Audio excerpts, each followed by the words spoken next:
Welcome back, my friends, to the BjjBrick Quick Podcast. This is the Quick BJJ Podcast. We'll get the roll in, and then we'll send you on your way. My name is Byron. Today we're talking about strength and conditioning for the non-competitor.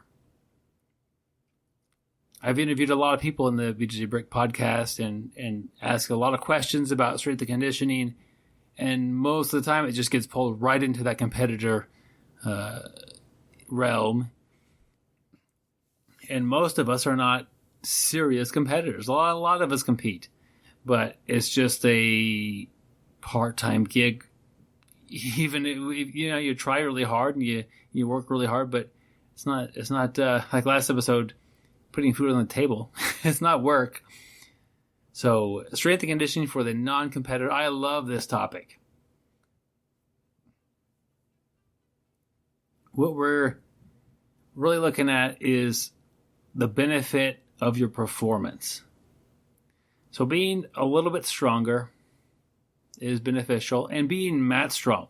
So, to me, I like to do pull-ups and pulling exercises to help with my mat strength.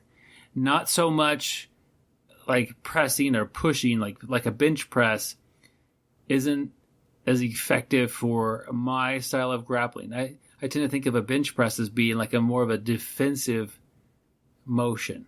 Someone's in mount, you kind of bench them off of you to a degree. Clearly not just a straight up bench press, but that you need that pushing motion. If I'm passing guard, I need the pulling motion. I need to pull into them. I need to move closer.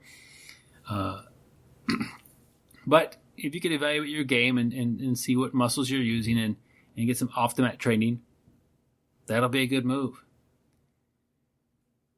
Same thing with the conditioning. Are you getting, is your class roll 5 rounds and you could only roll 3 or 4 of them? To get a little off-the-mat conditioning would get you those extra rolls. A couple extra rolls a week add up to several extra rolls a month to many extra rolls a year. So there are a lot of benefits just on the performance side of strength and conditioning for just the average person. The other thing I was talking about last episode with working and jiu-jitsu, if work is hitting you too hard, find some way to stay in shape. It's easier to find time to do other workout activities. Jiu-jitsu almost always requires a drive. It almost always requires a strict time where the coach or the team is set. We're working out from this time to this time. That's hard to do if you have a tough schedule. There's no reason you couldn't run to hit the weights any given time. You can join a 24-hour gym and hit the weights before or after work. You don't need a team to be there to help you. You can run around the block. The other big benefit here for strength and conditioning for the non-competitor, and also for the competitor, but this is really something I see that the non-competitor really values, is your longevity on the mats. If you look at 2 people, and one of them is a little more frail, and the other one is a little bit more fit, which one's likely to get injured? Which one is more likely to be out, due to that injury, or to lose motivation because of the injuries keep stacking up? Being fit, and you could take that with strength or conditioning or mobility and flexibility. All these things will help your health and longevity in jiu-jitsu.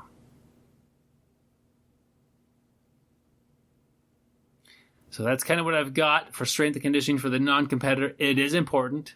It's often not as a big of motivation. I feel it.